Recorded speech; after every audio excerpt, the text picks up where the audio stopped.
পাচ্চাদু valley Ranchi পর্যটনের অন্যতম প্রাণকেন্দ্র, যার নয়নাভিরাম প্রাকৃতিক রূপের আকর্ষণে প্রতি বছর এখানে ছুটে আসেন বহু পর্যটক। দুপাশে ঘন গহীন অরণ্যে ঘেরা আঁকাবাঁকা পাহাড়ি পথ, যা কিনা হেয়ারপিন বেন্ড নামেও খ্যাত। এছাড়াও পাচ্চাদু ভ্যালি ভিউ পয়েন্ট থেকে হেয়ারপিন বেন্ড ও পাহাড় পরিবেষ্টিত পাচ্চাদু ড্যামের দুর্দান্ত দৃশ্য আপনার স্মৃতির পাতায় থেকে যাবে চিরকাল।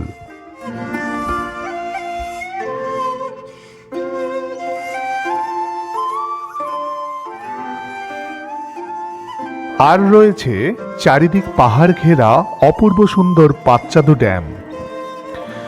পরন্ত বিকেলের লালাভান্বিত সূর্যাস্ত যেন এই পাচ্চাদু ড্যামের মনোমুগ্ধকর রূপকে আরও মোহময়ী করে তোলে।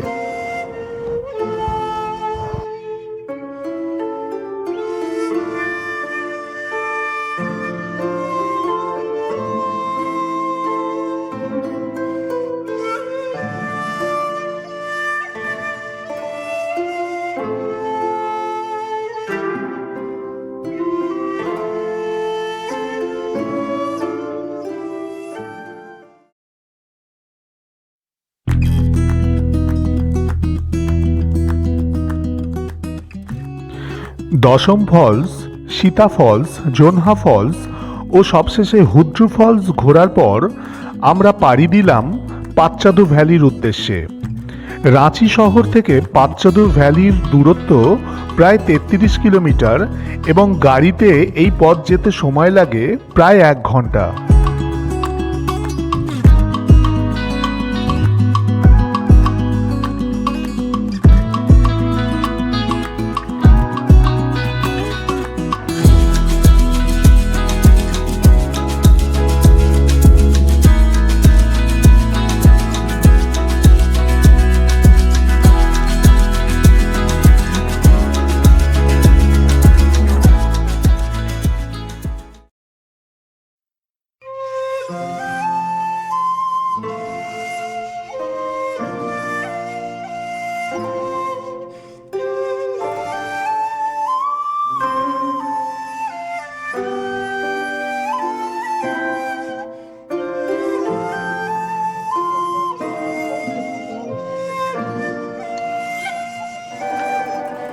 আমরা এখন এসে গেছি পাচ্চাদু ভ্যালি ভিউ পয়েন্টে।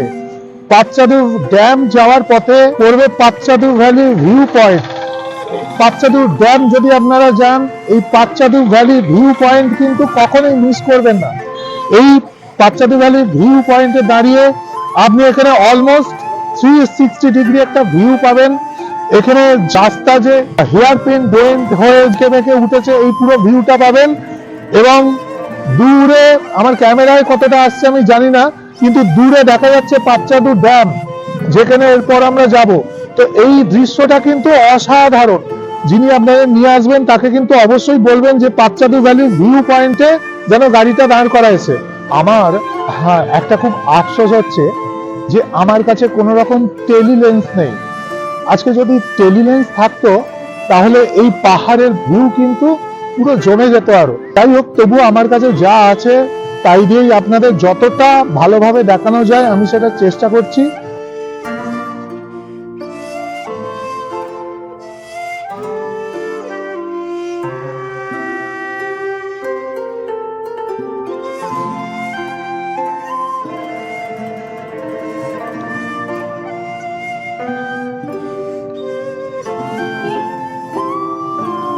পাচ্চাদু ভ্যালি ভিউ পয়েন্ট দেখার পর আমরা এখন চলেছি পাচ্চাদু ড্যাম দেখার জন্য।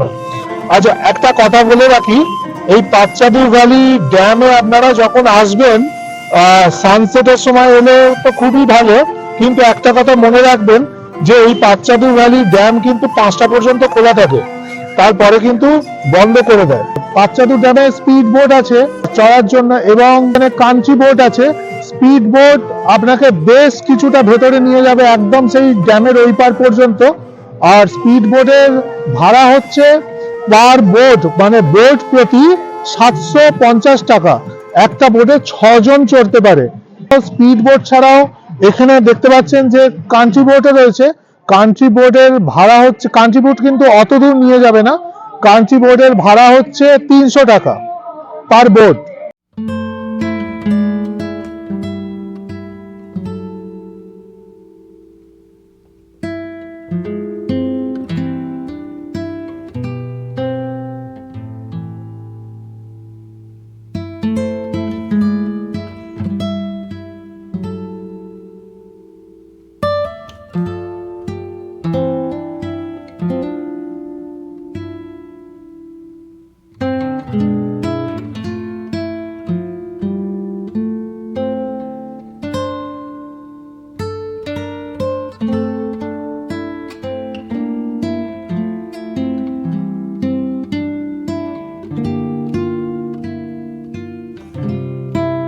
তো পাঁচচাদু ড্যাম এলে যেখানে বোটিং গুলো হচ্ছে সেই বোটিং এর ডান দিক দিয়ে গেলেও আপনি আরেকটা ভিউ পয়েন্ট পাবেন, বাঁ দিকে গেলেও আরেকটা ভিউ পয়েন্ট পাবেন।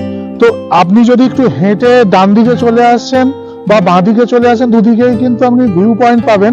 তো এই ভিউ পয়েন্ট গুলো কিন্তু আপনি মিস করবেন না। যেখানটা বোটিং হচ্ছে আপনি বোটিং করলে ওখানটা বোটিং করার পর আপনি কিন্তু ডান দিক এবং বাঁ দিক দুদিকেই কিন্তু একটু ঘুরে দেখবেন। আমি যেমন এখন এই রাস্তা দিয়ে হেঁটে যাচ্ছি, এই পাশে একটা সুন্দর সানসেট হচ্ছে, সানসেট হয়ে গেছে অবশ্য, যতটুকু তোলা যায় আপনাদের দেখানোর জন্য আমি চেষ্টা করছি।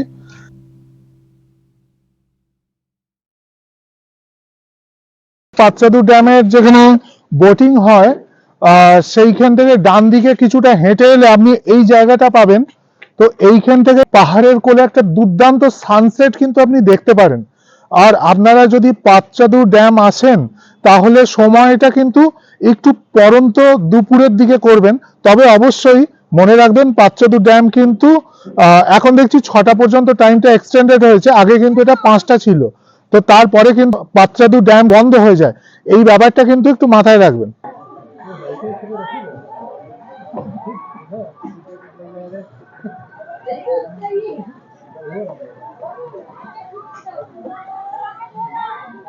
পাঁচচাদু ড্যামে মেনলি বাচ্চাদের অ্যাক্টিভিটি, স্পোর্টস অ্যাক্টিভিটির জন্য কিন্তু একটা চিলড্রেন্স পার্ক টাইপের আছে।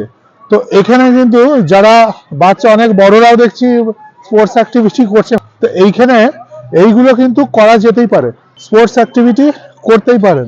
আমি এখন চলেছি পাঁচচাদু ড্যামের যেইখানে বোটিং পয়েন্টটা আছে, মানে যেখান থেকে সব বোটে উঠছে, বোট ছাড়ছে, তার ঠিক বাঁদিকে এবার চলে এসেছি। বাঁদিক দিয়ে এরকম একটা সিধে রাস্তা আছে, এই রাস্তাটা দিয়ে গেলে একটা দারুণ ভিউ পয়েন্ট আছে। এইটা কিন্তু আপনারা মিস করবেন না।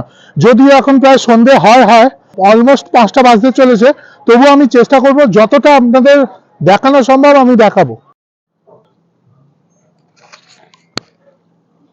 পাঁচচাদু ড্যামের যে এন্ট্রি গেট আছে, সেই এন্ট্রি গেটের বাঁ দিক দিয়ে আপনি যদি সিধে চলে আসেন তাহলে এই ভিউ পয়েন্ট থেকে পুরো ড্যামটার একটা 180 ডিগ্রি ভিউ কিন্তু আপনারা পাবেন।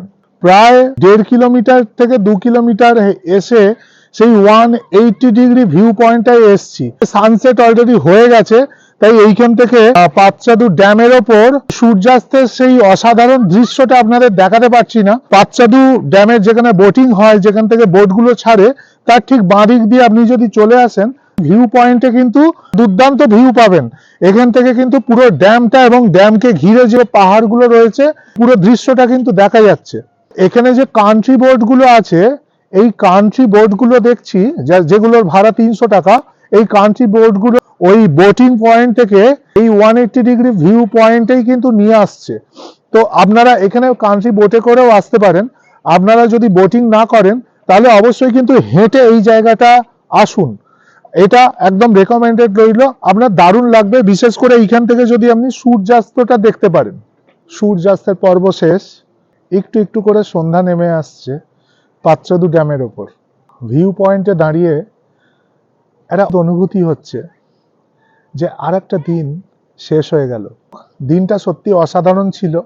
পাঁচচাদু valley view point, Patratu valley dam, এই দুটোই দেখলাম। এই ট্যুরের পর্ব প্রায় শেষ, এখন ফেরার পালা। ফেরার পথে এটাই বুঝি ক্লাইম্যাক্স, পাঁচচাদু ড্যামের ওপর সূর্যাস্ত।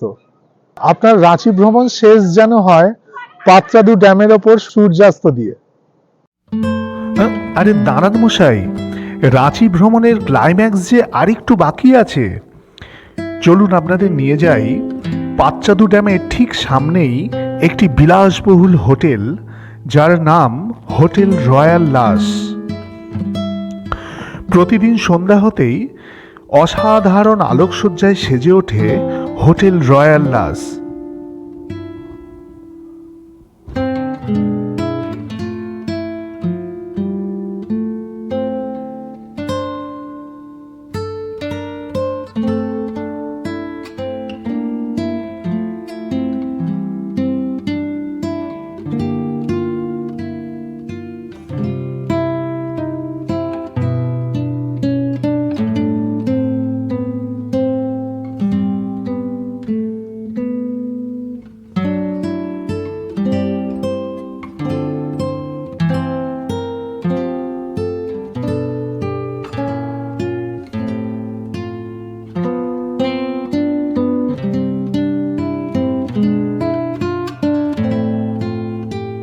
আমি এখন যে জায়গাটা দাঁড়িয়ে আছি সেটা হচ্ছে হোটেল রয়্যাল লাসের বিলাসবহুল ডাইনিং রুম। এই ডাইনিং রুমটা আমার ব্যাকগ্রাউন্ডে দেখতে পাচ্ছেন। এই ডাইনিং রুমে যে বসার জায়গাগুলো আছে, এই বসার জায়গাগুলো দুর্দান্ত। এখানে আমি একটুখানি বসে দেখি, একদম এখানে খুবই আরামদায়ক একটি বসার জায়গা। এই চেয়ারগুলো অত্যন্ত আরামদায়ক, এটুকু বলতে পারি। চেয়ারের ঠিক সামনেই রয়েছে এই যে টি টেবিল বলা যেতে পারে এটাকে।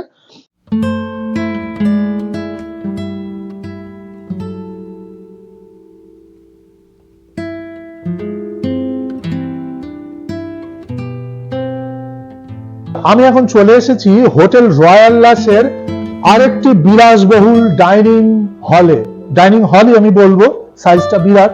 বিলাসবহুল চেয়ার টেবিল ঝাঁ চকচকে। এই হোটেল রয়্যাল লাসে এর প্রত্যেকটা মুহূর্ত কিন্তু আপনার মনের মধ্যে গেঁথে যাবে। এই রয়্যাল লাসে অবশ্যই থাকুন, যাদের সামর্থ্য আছে তারা অবশ্যই থাকুন। আমি আজকে সঙ্গে পেয়ে গেছি এই hotel royal laser manager Joydeb ঘোষকে। তো জয়দেব দার সঙ্গে একটু কথা বলে নেবো, আর আপনাদেরও ইন্ট্রোডিউস করিয়ে দিই। তো জয়দেব দা নমস্কার। নমস্কার। আমি আমার বাড়ি বাঁকুড়া।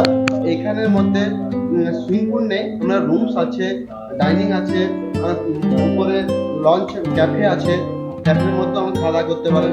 সব জায়গাটা ঘুরে একটু পার্কের সিস্টেম, একটু চলাফেরা, খাওয়ার পরে একটু চলাফেরা করতে পারেন ভালোভাবে। হ্যাঁ, মানে মোটামুটি আপনার সমস্ত কিছু এখানে এনজয় করে একদম বাড়িতে ফিরতে পারবেন।